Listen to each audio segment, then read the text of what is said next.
가을 저녁 어둠이 내린 대저택의 쓸쓸한 공기가 감돌았습니다. 대리석 기둥과 호화로운 샹들리에가 빛나는 거실에서 이재호 회장은 홀로 앉아 있었어요.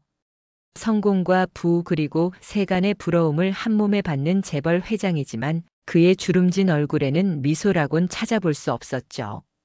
오랜 세월 동안 웃는 법을 잊은 듯한 표정으로 한 페이지를 넘기며 신문을 읽던 재호의 귓가에 텔레비전에서 흘러나오는 소리가 들려왔습니다. 다음은 15살 유이 양의 무대입니다. 외할머니에게서 전해 들었다는 특별한 자장가로 오늘 여러분께 감동을 선사할 예정입니다. 무심코 고개를 들어 올린 재호의 시선이 화면에 고정되었어요. 소박한 원피스를 입은 어린 소녀가 무대에 올라 마이크 앞에 섰습니다. 살짝 떨리는 손으로 마이크를 잡고 긴장한 듯 손을 꼭 쥐었다가 풀기를 반복하던 소녀의 눈빛에서 결연함이 느껴졌죠. 그리고 음악이 흐르기 시작했어요. 첫 음이 울려 퍼지는 순간 재호의 눈동자가 크게 흔들렸습니다. 너무나 익숙한 멜로디. 젊은 시절 그가 직접 작곡했던 자장가였어요. 45년 전 첫사랑 정희에게 마음을 담아 불러주었던 그 노래였습니다. 설마, 이럴 수가. 재호의 입에서 작은 탄식이 새어나왔죠. 손에 쥐고 있던 신문이 소리 없이 바닥으로 떨어졌어요. 재호는 마치 유령을 본 사람처럼 텔레비전 화면을 응시했습니다. 소녀의 맑고 청아한 목소리가 거실의 모든 공간을 가득 채웠어요. 꿈속에서도 널 지켜줄게, 내 사랑아. 어둠이 찾아와도 두려워 말아요. 내 노래가 너를 안아줄 테니. 가슴 깊은 곳에서부터 무언가가 올라오는 듯 했습니다. 심장이 빠르게 뛰기 시작했어요. 잊었다고, 아니 잊으려 애썼다고 생각했던 기억들이 물밀듯이 한꺼번에 밀려왔습니다. 정희의 환하게 웃던 얼굴, 함께 걸었던 해변가의 따스한 모래, 그리고 마지막으로 그녀의 손을 놓아주었던 비 오는 버스 정류장의 기억이 선명하게 떠올랐어요. 정희야. 재호는 가슴을 움켜쥐며 숨을 고르려 애썼습니다. 갑자기 숨이 가빠지고 심장이 조여드는 느낌이었어요. 그는 천천히 일어나 텔레비전 앞으로 걸어갔습니다. 화면 속 소녀의 얼굴을 자세히 들여다보았죠. 어딘가 낯익은 느낌, 특히 그 눈매와 입술 모양이 정희와 닮아 있었어요. 마음이 진정되지 않았습니다. 떨리는 손으로 재호는 책상 위 전화기를 집어들었어요. 김비서, 지금 텔레비전에 나오는 트로트 경연 프로그램 좀 확인해보게. 방금 자장가를 부른 소녀의 신상을 알아봐주게. 이름, 가족관계, 사는 곳, 최대한 자세히 말일세. 전화를 끊고 난 후 재호는 무거운 발걸음으로 창가로 걸어갔어요. 서울의 밤 풍경이 창 너머로 펼쳐져 있었습니다. 수많은 불빛들이 반짝이는 도시를 바라보며 그는 생각에 잠겼어요.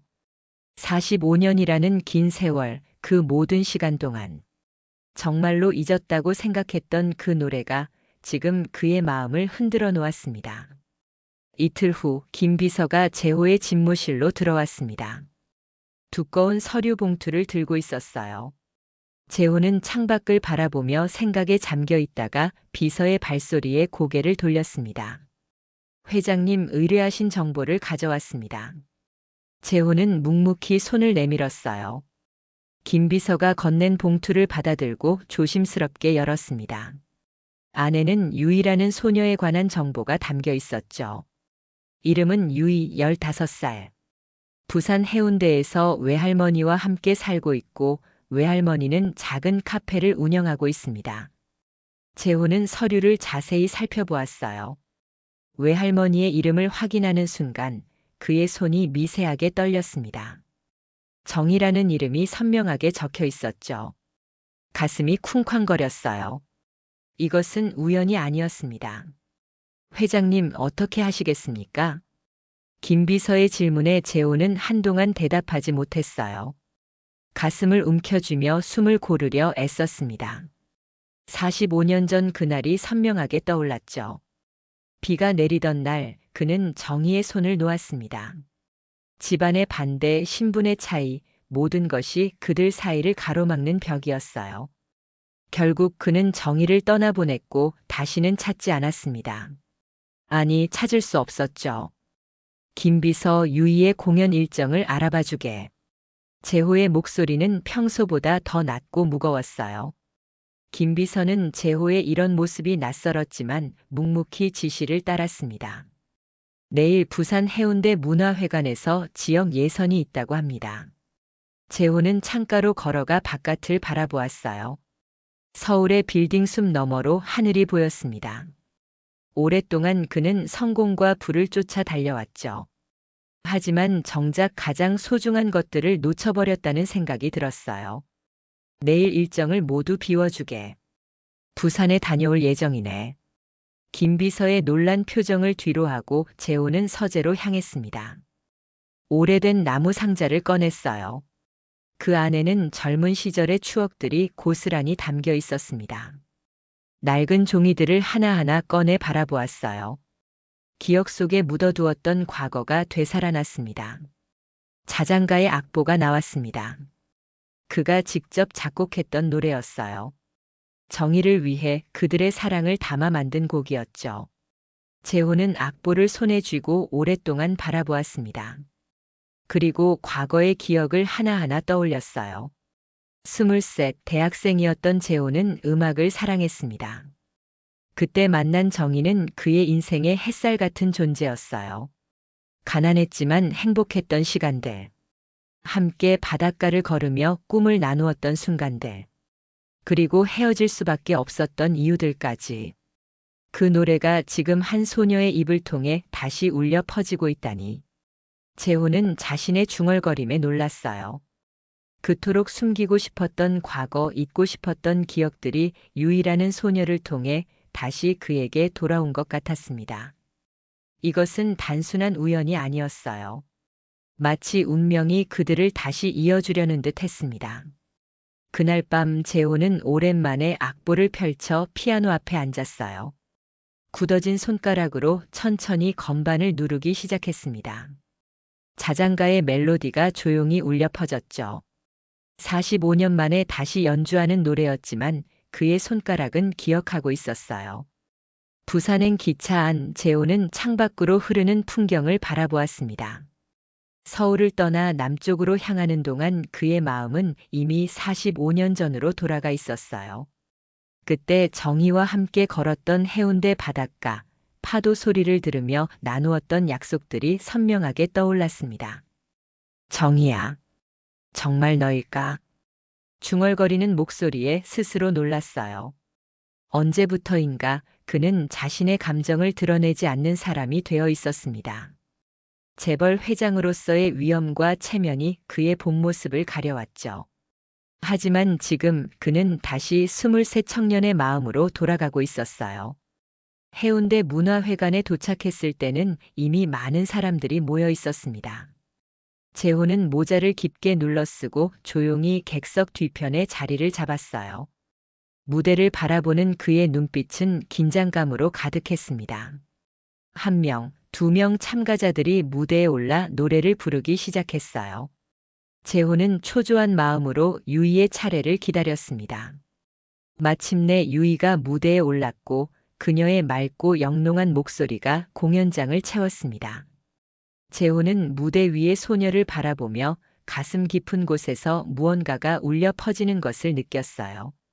공연이 끝나고 관객들이 빠져나가는 무대 복도에서 재호는 걸음을 재촉했습니다.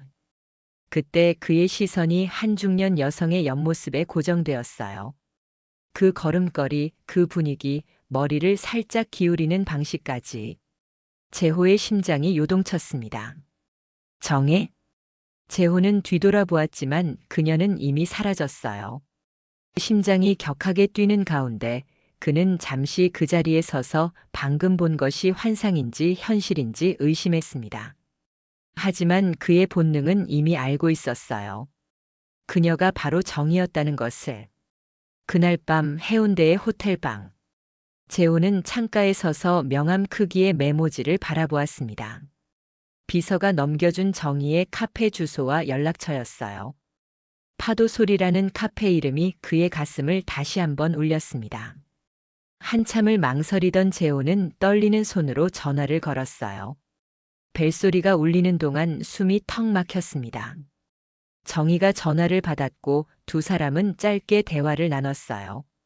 45년 만의 대화였지만 그들의 목소리에는 과거의 감정이 그대로 담겨 있었습니다. 정희는 내일 아침 8시 카페가 문을 열기 전에 만나자고 제안했어요. 전화를 끄는 재호는 오랫동안 창가에 서 있었습니다.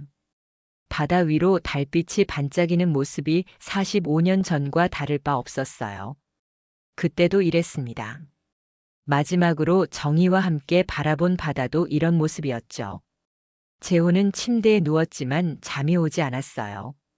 가슴은 기대와 불안으로 가득 찼습니다. 내일 45년 만에 정희를 다시 만납니다. 그녀는 어떤 삶을 살아왔을까요? 수많은 질문들이 머릿속을 맴돌았어요. 다음 날 아침 재호는 평소보다 훨씬 일찍 일어났습니다. 정성껏 옷을 갖춰 입고 거울 앞에 섰어요. 주름진 얼굴을 바라보며 한숨을 내쉬었습니다. 세월은 그의 외모도 많이 변화시켰지만 정의에 대한 마음만큼은 그대로였어요. 바닷가를 따라 천천히 걸으며 파도 소리 카페를 향해 가는 재호의 발걸음은 무거웠습니다. 8시 10분 전 그는 아직 문이 열리지 않은 카페 앞에 도착했어요. 유리문 너머로 카페 안이 보였습니다. 그리고 카운터 뒤에서 준비를 하고 있는 정희의 모습이 눈에 들어왔어요. 카페 문 앞에서 잠시 망설이던 재호는 용기를 내어 문을 밀었습니다. 종소리와 함께 문이 열리자 카운터 뒤에서 무언가를 준비하던 정희가 고개를 들었어요. 잠시 그녀의 손길이 멈추었고 두 사람의 눈이 마주쳤습니다. 시간이 멈춘 듯 했어요. 45년의 세월이 무색하게 서로를 단번에 알아보았습니다. 정희의 얼굴에는 세월의 흔적이 고스란히 새겨져 있었지만 그 눈빛만큼은 여전히 맑고 깊었어요. 재호의 심장이 빠르게 뛰기 시작했습니다. 당신, 여전히 그대로네요. 재호의 목소리가 떨렸습니다. 정희는 쓸쓸한 미소를 지었어요. 그게 이렇게 다시 만날 줄은 몰랐어요. 그래도 당신 얼굴을 보니 아직도 가슴이 떨리네요. 재호의 진심 어린 말에 정희의 눈가가 살짝 붉어졌습니다. 그녀는 재호를 창가 자리로 안내했어요. 두 사람은 바다가 내려다 보이는 조용한 테이블에 앉았습니다. 커피 드릴까요? 정희가 물었어요. 그래, 고마워. 재호는 정희가 커피를 준비하는 모습을 바라보았습니다. 그녀의 모든 움직임이 우아했어요. 세월이 흘러도 변하지 않은 그 모습에 가슴이 아팠습니다. 그동안 얼마나 많은 시간을 헛되이 보냈는지 후회가 밀려왔어요. 정희는 커피 2잔을 들고 돌아와 테이블에 놓았습니다. 그리고 재호 맞은편에 앉았어요. 어떻게 살았어요, 그동안? 재호가 조심스럽게 물었습니다. 정희는 창밖을 바라보았어요. 열심히 살았어요. 이 카페를 열고 15년이 넘었네요. 유이가 잘하는 걸 보면서. 그녀의 말에 재호는 숨을 깊게 들이마셨습니다. 정희의 목소리에 담긴 세월의 무게가 느껴졌어요. 정희, 난 그날 이후로 매일 후회했어. 내 손을 놓아버린 것을. 정희는 고개를 저었습니다. 이제 와서 그런 말은 소용없어요. 우리 모두 각자의 선택을 했으니까요. 두 사람 사이에 침묵이 흘렀어요. 하지만 그 침묵 속에도 수많은 이야기가 담겨 있었습니다. 말로 표현할 수 없는 45년의 시간, 그 모든 것이 눈빛 속에 담겨 있었어요. 유이는 정말 특별한 아이네요. 재호가 침묵을 깼습니다. 정희의 눈이 반짝였어요. 네, 우리 유이는 특별해요. 음악적 재능도 뛰어나고 마음도 따뜻하죠. 그 아이가 부른 자장가. 내가 당신에게 만들어준 그 노래였어요. 정희는 잠시 눈을 감았습니다. 네, 가족의 보물 같은 노래예요. 우리에게는 소중한 추억이죠. 재호는 그녀의 말에 담긴 의미를 곱씹었어요. 우리라는 표현이 마음을 아프게 했습니다. 그가 알지 못했던 그의 삶에 없었던 우리였기 때문이죠. 정이 사실은 그 노래를 듣고 찾아온 거예요. 그리고 궁금한 게 많아요. 정희는 천천히 고개를 끄덕였습니다. 알아요. 하지만 모든 이야기를 지금 다 할 수는 없어요. 시간이 필요해요. 재호는 이해한다는 듯 고개를 끄덕였어요. 45년의 공백을 하루아침에 메울 수는 없었습니다. 그는 조심스럽게 정희의 손을 바라보았어요. 손등에 선명한 주름이 패여 있었지만 여전히 아름다웠습니다. 다시 만날 수 있을까요? 정희는 잠시 생각하다가 대답했어요. 내일 저녁 카페 문 닫은 후에 오세요. 그때 더 이야기해요. 재호는 고개를 끄덕였습니다. 그들의 첫 재회는 짧지만 의미 있었어요. 수십 년간의 단절 후에 다시 만난 두 사람에게는 조금씩 다가가는 시간이 필요했습니다. 다음 날 저녁 재호는 약속 시간보다 일찍 해변가에 나왔습니다. 노을이 지는 바다를 바라보며 천천히 걸었어요. 젊은 시절 정희와 함께 걸었던 그 해변이었습니다. 파도 소리, 바다 내음 모든 것이 그때와 같았지만 그들은 이미 많이 달라져 있었죠. 파도 소리 카페 앞에 도착했을 때 문에는 이미 영업 종료 팻말이 걸려 있었습니다. 재호는 조심스럽게 문을 두드렸어요. 잠시 후 정희가 문을 열었습니다. 그녀는 평소와 다른 옷차림이었어요. 단정한 원피스를 입고 있었습니다. 들어오세요. 방금 문 닫았어요. 재호는 안으로 들어섰습니다. 카페 내부는 어제보다 더 조용했어요. 직원들은 모두 퇴근한 듯 했습니다.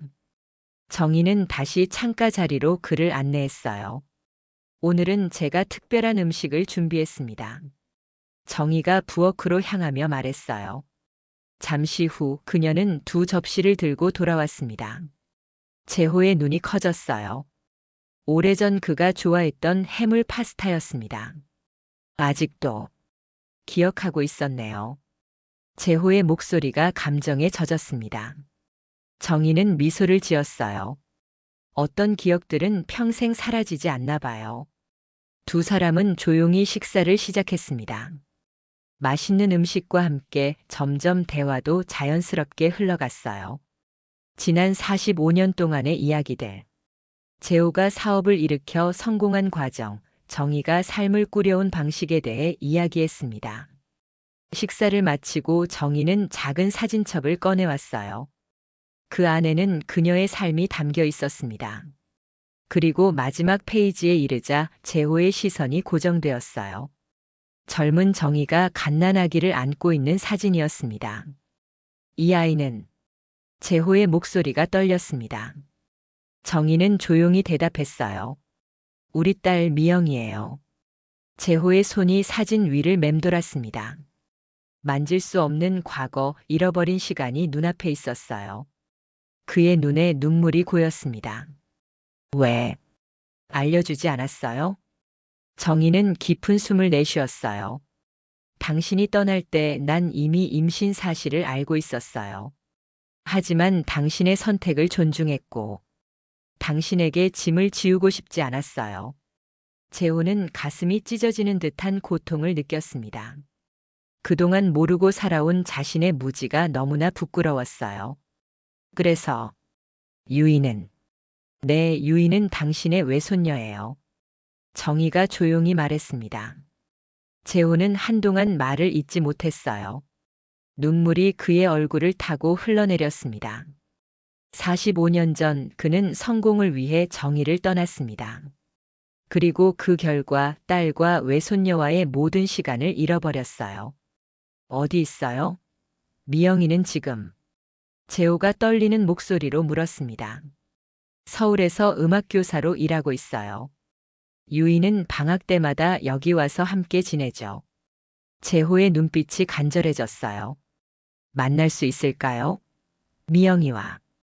그리고 유이와도 제대로. 정희는 잠시 생각하다가 대답했습니다. 내가 미영이에게 이야기해 볼게요. 하지만 서두르지 마세요. 미영이는 아버지에 대한 이야기를 많이 듣지 못했어요. 재호는 고개를 숙였습니다.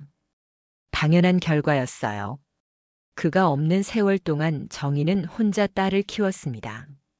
그리고 미영이는 아버지의 빈자리를 안고 자랐을 거예요. 정희, 정말 미안해요. 내가 너무 늦게 돌아왔네요. 정희의 눈에도 눈물이 고였습니다. 늦었다고 생각할 때가 가장 빠른 때라고 하잖아요. 이제라도 시작할 수 있어요.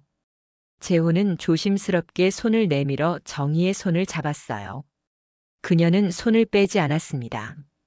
두 사람의 손이 마주 잡은 채 오래된 시간의 상처가 조금씩 아물기 시작했어요.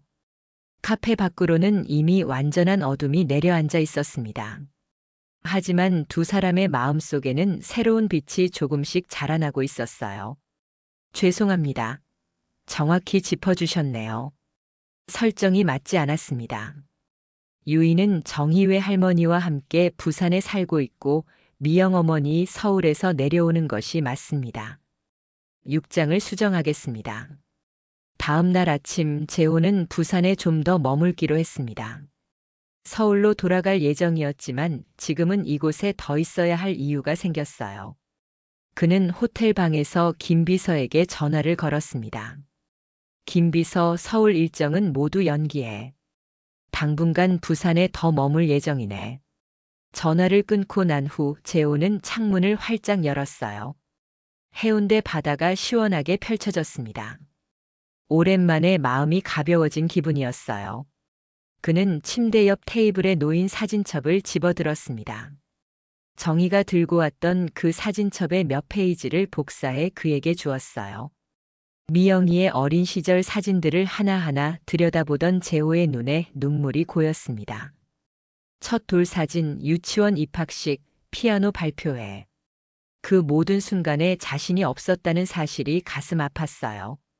그리고 미영이가 성인이 된 사진, 그녀의 대학 졸업식, 그리고 유이를 안고 있는 사진까지. 오전 11시 재호는 다시 파도소리 카페를 찾았습니다. 정희가 그를 위해 조용한 시간을 마련해 주었어요. 카페 안에는 손님이 거의 없었고 정희는 따뜻한 차 한 잔을 내어주었습니다. 미영이에게 연락했어요. 정희가 조용히 말했어요. 재호의 심장이 빠르게 뛰기 시작했습니다. 그래서 어떻게 됐나요? 처음에는 많이 놀랐어요. 하지만 이번 주말에 서울에서 내려온대요. 재호의 눈이 커졌어요. 정말요? 그럼 만날 수 있는 건가요? 정희는 고개를 끄덕였습니다. 네, 미영이도 당신을 만나고 싶어 해요. 물론 복잡한 감정이 있겠지만. 재호는 손을 덜덜 떨며 차를 들었습니다. 곧 자신의 딸을 만난다는 생각에 너무 긴장되었어요. 수십 년 동안 알지 못했던 자신의 딸을 이제 와서 어떻게 대해야 할지 막막했습니다. 걱정하지 마세요. 정희가 그의 마음을 읽은 듯 말했어요. 미영이는 이해심이 많은 아이예요. 그리고 유이도 할아버지에 대해 궁금해했거든요. 할아버지. 재호는 그 단어를 입에 담아 보았습니다. 낯설면서도 따뜻한 느낌이었어요. 다음 날 저녁 재호는 정희의 집을 방문했습니다. 작은 해변가 주택이었어요. 문 앞에서 그는 잠시 망설였습니다. 안에서는 말소리와 웃음소리가 들려왔어요. 그는 깊은 숨을 들이마시고 초인종을 눌렀습니다. 문을 연 것은 유이였어요. 그녀는 재호를 보고 잠시 눈을 크게 뜨더니 곧 환한 미소를 지었습니다. 들어오세요. 외할머니가 기다리고 계세요. 재호는 떨리는 발걸음으로 안으로 들어섰어요. 거실에는 정희와 또 한 명의 여성이 앉아 있었습니다. 재호의 시선이 그 여성에게 고정되었어요. 미영이었습니다. 서울에서 금방 내려온 듯 했죠. 정희를 닮은 얼굴 하지만 눈매는 재호를 닮아 있었습니다. 방 안에 정적이 흘렀어요. 미영이 천천히 자리에서 일어났습니다. 그녀의 얼굴에는 복잡한 감정이 교차했어요. 재호는 말을 잊은 채 그저 자신의 딸을 바라보았습니다. 안녕하세요. 아버지. 미영의 목소리가 조금 떨렸어요. 그 한마디에 재호의 눈에서 눈물이 흘러내렸습니다. 그는 천천히 다가가 미영의 얼굴을 조심스럽게 바라보았어요. 미영아. 이제야 너를 만나다니. 정말 미안하구나. 미영은 잠시 망설이다가 재호를 향해 한 걸음 다가섰습니다. 그리고 조심스럽게 그를 안았어요. 재호는 처음으로 자신의 딸을 품에 안았습니다. 45년이 지나서야 이루어진 첫 포옹이었어요. 저녁 식사 자리는 처음에는 어색했습니다. 정희가 준비한 음식들이 테이블에 놓였고 네 사람은 조용히 식사를 시작했어요. 재호는 가끔씩 미영과 유이를 바라보았습니다. 아직도 꿈을 꾸는 것 같은 기분이었어요. 자신의 딸과 외손녀가 바로 눈앞에 있다는 사실이 믿기지 않았습니다. 어머니가 말씀하시길, 그 자장가는 아버지께서 만드신 거라고요? 미영이 조심스럽게 물었어요. 재호는 고개를 끄덕였습니다. 그래, 대학생 때였지. 음악을 좋아해서 작곡을 조금 했었어. 정희를. 너희 어머니를 위해 만든 노래였단다. 저도 그 노래를 듣고 자랐어요. 미영의 목소리가 부드러워졌습니다. 어머니가 자장가로 불러주셨죠. 그리고 나중에는 내가 유이에게 불러주었고요. 유이가 호기심 가득한 눈으로 재호를 바라보았어요. 그럼 할아버지가 작곡가셨어요? 재호는 쓸쓸한 미소를 지었습니다. 아니, 그건 그저 취미였어. 결국 다른 길을 선택했지. 어떤 선택이었나요? 유이가 순수한 호기심으로 물었어요. 방 안에 잠시 침묵이 흘렀습니다. 재호와 정희의 눈빛이 마주쳤어요. 그 질문 속에는 무거운 역사가 담겨 있었습니다. 미영이 딸의 어깨에 손을 얹었어요. 유이야, 할아버지는 사업가가 되기로 하셨던 거야. 그리고 그녀는 말을 이었습니다. 그 선택 때문에 우리가 오랫동안 만나지 못했던 거지. 재호는 깊은 한숨을 내쉬었어요. 미영아, 유이야. 정말 미안하구나. 내가 너무 어리석었어. 그때 정희를. 너희 어머니, 외할머니를 떠난 건 내 인생에서 가장 큰 실수였어. 유이는 고개를 갸웃했어요. 하지만 할아버지, 이제 우리 만났잖아요. 늦었지만. 그래도 만났어요. 그 순수한 말에 어른들의 눈시울이 붉어졌습니다. 유이의 말처럼 늦었지만 그들은 다시 만났어요. 어쩌면 새로운 시작이 될 수도 있을 것입니다. 식사 후 정희가 오래된 앨범을 꺼내왔어요. 그 안에는 미영의 어린 시절 사진과 함께 젊은 시절 정희와 재호의 사진도 몇 장 있었습니다. 유이는 호기심 가득한 눈으로 사진들을 들여다보았어요. 할아버지랑 외할머니 정말 멋있었네요. 유이가 감탄했습니다. 재호는 사진 속 젊은 날의 자신과 정희를 바라보았어요. 행복했던 그 시간들, 그리고 그 후로 잃어버린 모든 것들. 가슴이 아팠습니다. 엄마, 내일 발표회에서 할아버지가 만든 자장가를 부르고 싶어요. 유이가 갑자기 말했어요. 미영은 놀란 표정으로 딸을 바라보았습니다. 그래도 될까? 지금 곡을 바꾸려면. 괜찮아요. 이미 자장가는 제가 잘 알고 있잖아요. 그리고 유이는 재호를 바라보았어요. 할아버지께 선물하고 싶어요. 재호의 눈에 눈물이 고였습니다. 이제 막 만난 외손녀가 그에게 이런 선물을 주려 한다는 사실이 너무나 감동적이었어요. 정말 고맙구나, 유이야. 그날 밤 재호는 호텔로 돌아가는 길에 바닷가를 거닐었습니다. 파도 소리를 들으며 오늘의 만남을 되새겼어요. 미영이 유이와의 만남은 그에게 새로운 희망을 주었습니다. 비록 오랜 시간이 흘렀지만 아직 늦지 않았다는 생각이 들었어요. 내일은 유이의 발표회가 있습니다. 그녀가 자장가를 부를 것이라고 했지요. 재호는 그 순간을 기대하며 밤하늘의 별들을 바라보았습니다.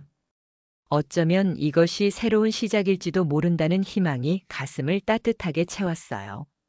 발표의 날 밤, 해운대 문화회관은 많은 관객들로 가득 찼습니다. 재호는 정희, 미영과 함께 앞쪽 자리에 앉아 있었어요. 그는 평소보다 더 정장을 갖춰 입었고 손에는 작은 꽃다발을 들고 있었습니다. 유이를 위한 선물이었어요. 긴장되네요. 재호가 작은 목소리로 말했습니다. 미영이 미소를 지었어요. 유이는 무대 경험이 많아요. 걱정하지 마세요, 아버지. 아버지라는 호칭이 아직도 낯설게 느껴졌지만 재호의 가슴은 따뜻해졌습니다. 비록 45년이 흘렀지만 그는 이제야 진정한 아버지가 되어가고 있었어요. 발표회가 시작되고 여러 참가자들이 차례로 무대에 올랐습니다. 마침내 사회자가 유이의 이름을 불렀어요. 다음은 15살 유이 양의 무대입니다. 유이가 무대에 올랐습니다. 아름다운 하늘색 원피스를 입은 그녀는 마이크 앞에 서서 객석을 바라보았어요. 그리고 미소를 지었습니다. 오늘 저는 특별한 노래를 준비했습니다. 이 자장가는 유이의 목소리가 잠시 떨렸어요. 우리 가족 이야기예요. 그리고 이 자장가를 만들어주신 제 할아버지께 바칩니다. 재호의 눈에 눈물이 고였습니다. 그는 감격에 겨워 손을 떨며 정희와 미영의 손을 꼭 잡았어요. 피아노 반주가 시작되고 유이의 맑은 목소리가 공연장을 채웠습니다. 자장가의 멜로디가 울려 퍼지자 재호의 마음속에서는 오래된 기억들이 되살아났어요. 23 청년이었던 그가 정희를 위해 만들었던 그 노래가 지금 손녀의 목소리를 통해 다시 태어나고 있었습니다. 꿈속에서도 널 지켜줄게, 내 사랑아. 노래가 절정에 이르렀을 때 재호는 감정을 억누르지 못하고 조용히 눈물을 흘렸어요. 정희도 미영도 눈시울이 붉어져 있었습니다. 그 노래는 단순한 자장가가 아니었어요. 오랜 세월 동안 그들을 이어주었던, 그리고 지금 다시 그들을 하나로 묶어주는 매개체였습니다. 노래가 끝나고 객석에서 뜨거운 박수가 쏟아졌어요. 유이는 환한 미소를 지으며 인사했습니다. 그리고 관객석에 있는 가족들을 향해 손을 흔들었어요. 발표회가 끝난 후 무대 뒤에서 유이가 달려나왔습니다. 재호는 꽃다발을 들고 그녀를 맞이했어요. 할아버지, 제가 잘했나요? 유이의 눈빛이 기대에 차 있었습니다. 재호는 유이를 꼭 안아주었어요. 넌 내 인생에서 가장 아름다운 노래야. 그 말에 유이는 더욱 환하게 웃었습니다. 재호, 정희, 미영, 그리고 유이. 네 사람은 함께 손을 잡고 해운대 바닷가로 향했어요. 밤바다 위로 달빛이 비치는 모습이 아름다웠습니다. 바닷가 벤치에 앉아 그들은 오랫동안 이야기를 나누었어요. 과거의 아픔, 현재의 기쁨, 그리고 미래에 대한 희망까지. 재호는 자신의 삶에서 가장 소중한 것들을 되찾았다는 행복감에 젖었습니다. 앞으로는 우리 함께 살면 어떨까요? 재호가 조심스럽게 제안했어요. 미영의 눈이 커졌습니다. 아버지. 재호는 따뜻한 미소를 지었어요. 너무 성급한가? 하지만 난 더 이상 시간을 낭비하고 싶지 않아. 서울 집도 너무 크고 텅 비어 있어. 가족과 함께라면. 미영은 눈시울을 붉히며 고개를 끄덕였습니다. 네, 아버지. 우리 이제 한 가족으로 살아요. 너무 오랫동안 떨어져 있었으니까요. 유이가 기쁨에 차서 소리쳤어요. 정말요? 할아버지와 함께 살 수 있어요? 와, 정말 멋질 것 같아요. 정희는 조용히 미소를 지었습니다. 그녀의 눈에도 행복의 빛이 깃들어 있었어요. 정희도. 괜찮겠어? 재호가 조심스럽게 물었습니다. 정희는 천천히 고개를 끄덕였어요. 이제 우리 모두 함께하는 게 좋겠어요. 밤하늘에 수많은 별들이 빛나고 있었어요. 파도 소리가 잔잔하게 들려왔습니다. 재호는 옆에 앉은 정희의 손을 조심스럽게 잡았어요. 그리고 미영과 유이도 그들의 손을 포개었습니다. 네 사람의 손이 하나로 모여 새로운 약속을 만들어냈어요. 한 곡의 자장가. 그것은 사랑이었고 이별이었으며 다시 만난 가족의 연결이었습니다. 오랜 시간이 흘렀어도 진심은 다시 울려 퍼집니다. 재호는 이제야 그 의미를 온전히 이해했어요. 밤바다를 배경으로 네 사람의 웃음소리가 따뜻하게 퍼져나갔습니다. 이제 새로운 이야기가 시작되고 있었어요. 그리고 그 이야기의 중심에는 언제나 그 자장가가 흐르고 있을 것입니다.